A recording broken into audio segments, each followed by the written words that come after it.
नमस्कार,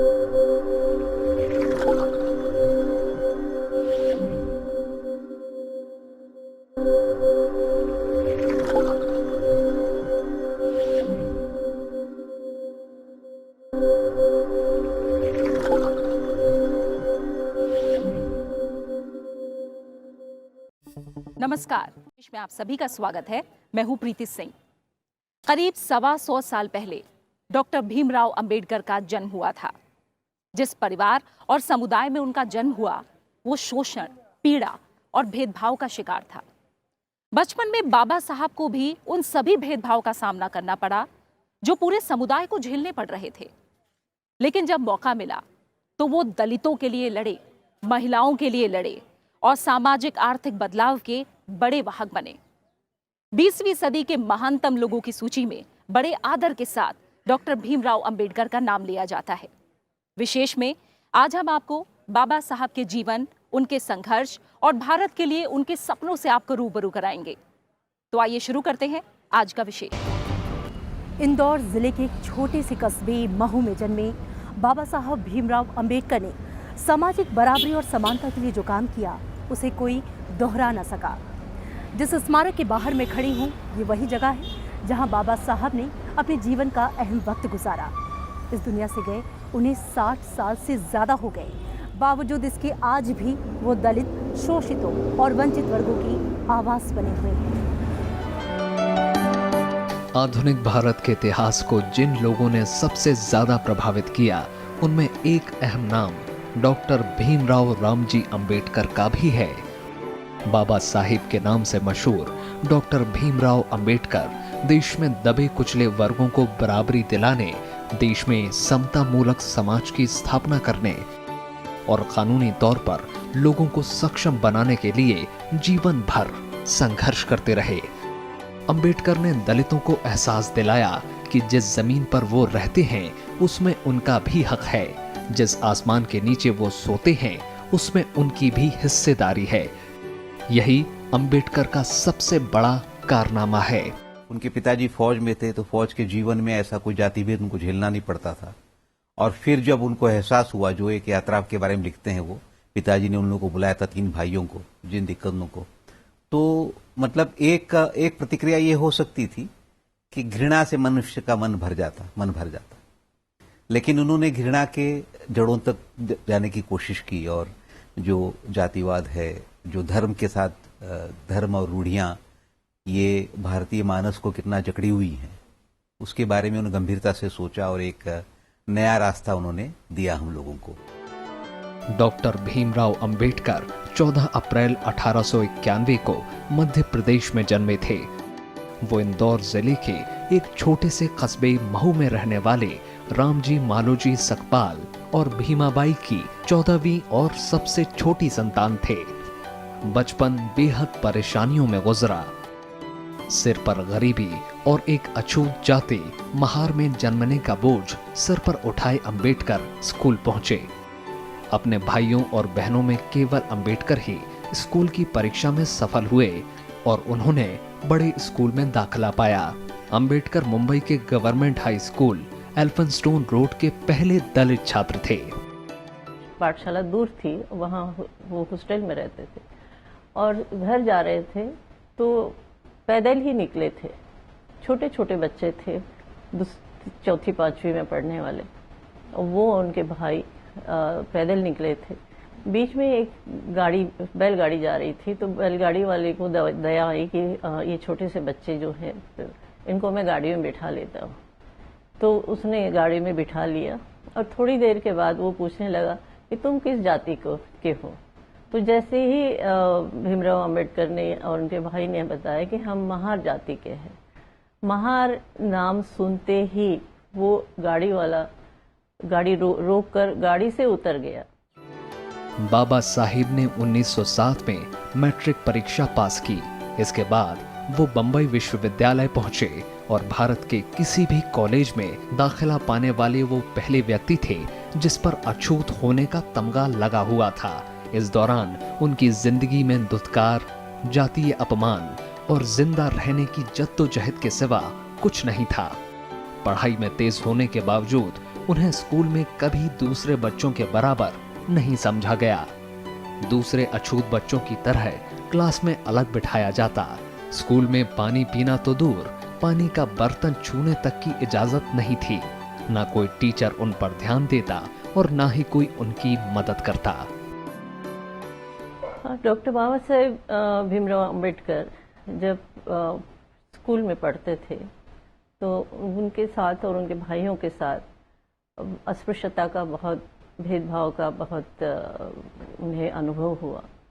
पाठशाला में वो सबसे पीछे उन्हें बैठना पड़ता था, सभी बच्चों से सबसे पीछे वाली रो में बैठना पड़ता था। और टीचर जो पढ़ाते थे तो वो भी उन्हें स्पर्श नहीं करते थे। उनकी प्रतिभा को देखते हुए बड़ौदा के शासक सयाजीराव गायकवाड़ ने अमेरिका में पढ़ने के लिए 25 रुपए महीना का वजीफा दिया। 1912 में उन्होंने राजनीति विज्ञान और अर्थशास्त्र में अपनी डिग्री प्राप्त की। 1916 में उन्होंने पीएचडी किया। इसके बाद 1923 में डॉक्टर ऑफ साइंस की डिग्री से नवाजे गए। अब तक अंबेडकर काफी मशहूर हो चुके थे।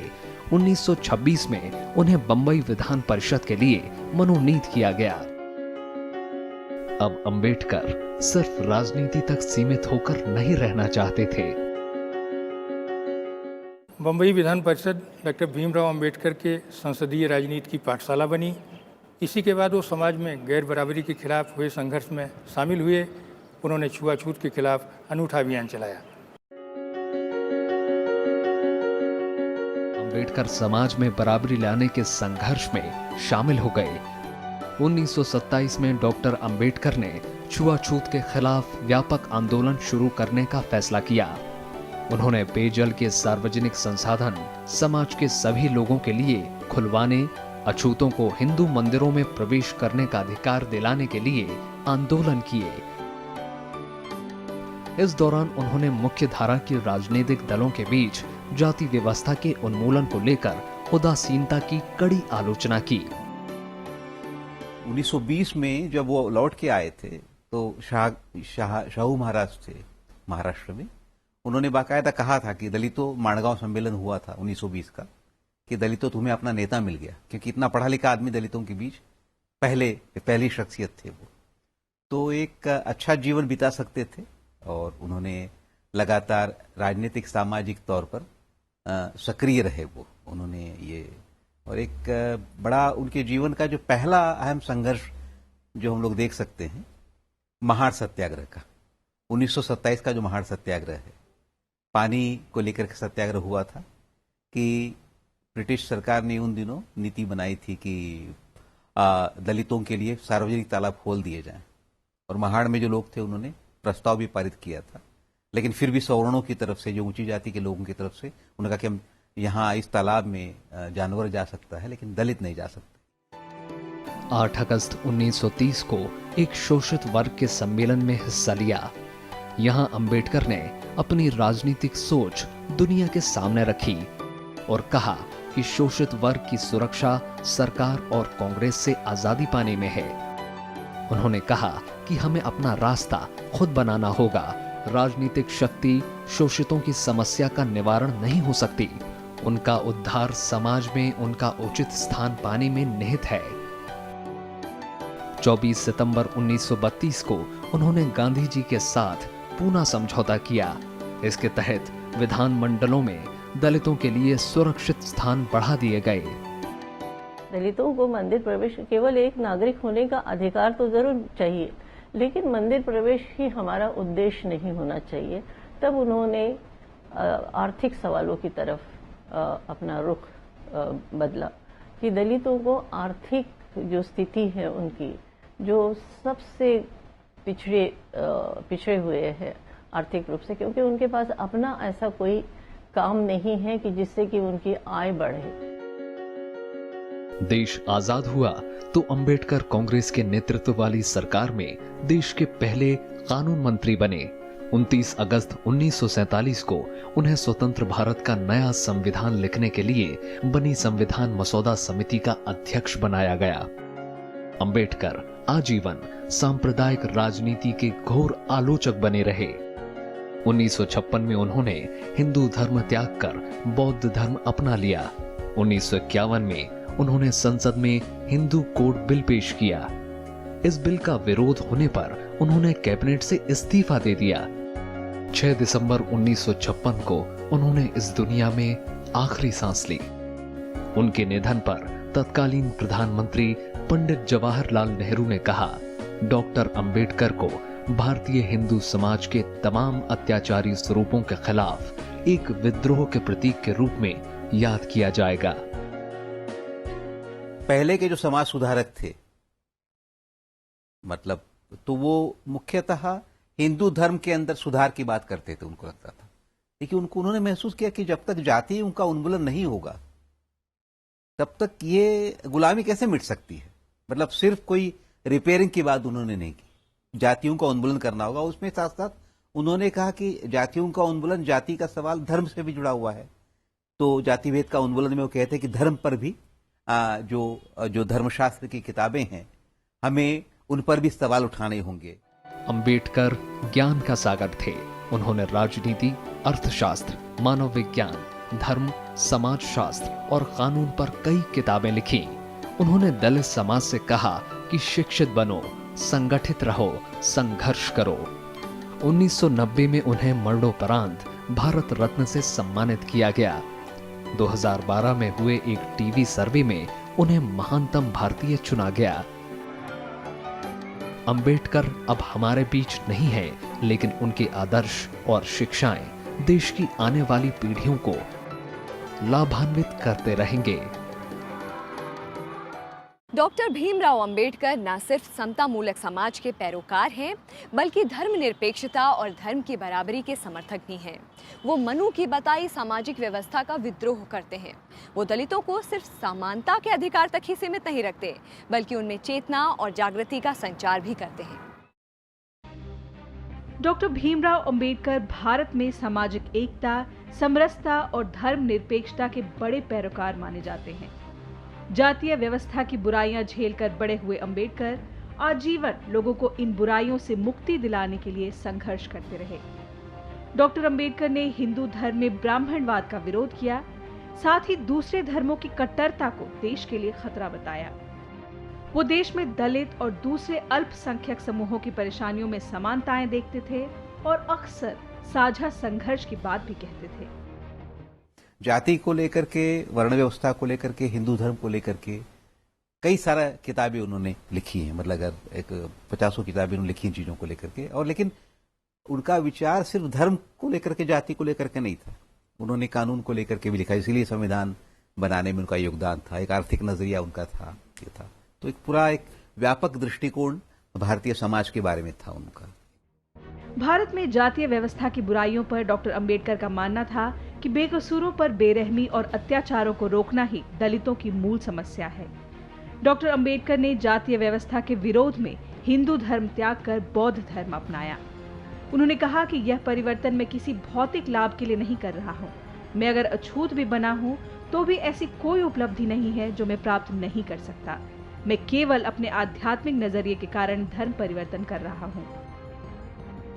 उस समय सभी अस्पृश्य हिंदू ही थे, लेकिन हिंदू होने के बावजूद भी उन्हें मंदिरों में प्रवेश नहीं था। तो मंदिर प्रवेश का अधिकार होना चाहिए, एक नागरिक के तौर पर होना चाहिए। इसके लिए उन्होंने कालाराम मंदिर का, नासिक के कालाराम मंदिर का सत्याग्रह किया। उनको लग रहा था ये कि हिंदू धर्म के अंदर एक ऐसी भावना पनपेगी लोगों के अंदर कि वो लोग खुद सुधार हो जाएगा। लेकिन बाद में वो इस बात को लेकर के थोड़े निराश हुए। उनको लगा कि हिंदू धर्म में जो बर्बरताएं हैं, जो दिक्कतें हैं, इनका जो रूढ़िवाद बना है, तो उन्होंने येवला सम्मेलन में ऐलान कर दिया था कि मैं हिंदू पैदा भले हुआ था, लेकिन हिंदू मरूंगा नहीं। सामाजिक बराबरी की पैरवी करते हुए बाबा साहब ने कहा कि मूल रूप से पशु और मनुष्य में यही विशेष अंतर है कि पशु अपने विकास की बात नहीं सोच सकता, मनुष्य सोच सकता है और अपना विकास कर सकता है। अंबेडकर सामाजिक बराबरी के साथ साथ राष्ट्रीयता, धर्मनिरपेक्षता और सामाजिक न्याय के सिद्धांतों की पैरवी करते रहे।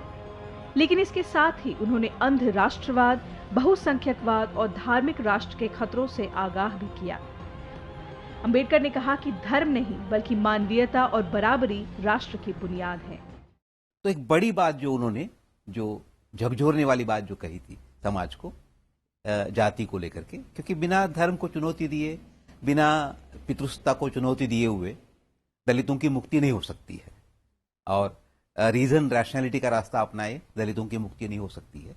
ये बात उन्होंने एक प्रखर रूप में कही और अंत तक कहते रहे। वो मानव के अस्तित्व पर भी बाबा साहब ने खुलकर अपने विचार रखे। उनका मानना था कि पैसा और यश कमाना ही मनुष्य के अस्तित्व का अंतिम उद्देश्य नहीं होना चाहिए। वो कहते थे, जैसे ही हम अपने सोच के दायरे को बढ़ाते हैं, वैसे ही अपने सपने को प्राप्त करने की दिशा में भी आगे बढ़ जाते हैं। उनका मानना था कि हर व्यक्ति का जन्म किसी न किसी खास उद्देश्य से हुआ है, जो हम सबको एक दूसरे से विशेष बनाता है। इसलिए हर व्यक्ति को अपने उद्देश्य को प्राप्त करने के लिए सर्वश्रेष्ठ कोशिश करनी चाहिए। बाबा साहब का कहना था कि जीवन लंबा नहीं, महान होना चाहिए।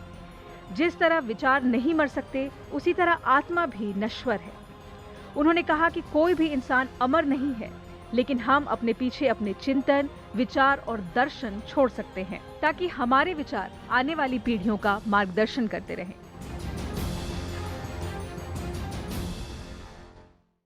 1947 में जब देश आजाद हुआ तो सबसे बड़ी चिंता ये थी कि देश किस तरफ आगे बढ़ेगा। इस बात पर तो सहमति थी कि देश का ढांचा लोकतांत्रिक होगा, लेकिन ये लोकतंत्र कैसा होगा, ये तय करना मुश्किल था। Long years ago, we made a tryst with destiny, and now the time comes when we shall redeem our pledge. ये वो यादगार तस्वीरें हैं जब भारत अंग्रेजी हुकूमत से आजाद हुआ था। India will awake to life and freedom. पूरा देश जश्न में डूबा था, लेकिन नीति निर्माताओं के लिए ये बेहद भागदौड़ वाले दिन थे।